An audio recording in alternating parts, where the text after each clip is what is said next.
Welcome to Penrose Learning, where we make understanding easy. You start by confirming licensing and admin roles, because without them you cannot enforce policies.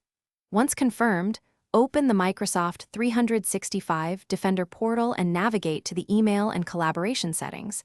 Set your tenant detection level to standard to begin. Make sure unified audit logs are enabled and register your domain if not already done. This gets telemetry flowing, which the protection engines need to analyze threats. Next, create an initial policy scaffold so you have something to tune as you progress. Once done with basics, build layered defenses: anti-phishing, anti-spam, safe links, and safe attachments. You should scope anti-phishing to high-risk users first, then expand. This isolates any misconfigurations. Turn safe attachments to monitor mode initially so you can review detections without impacting mail flow.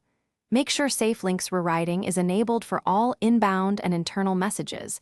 This protects clicks in real time. Finally, set quarantine thresholds and notification settings so admins and users receive meaningful alerts.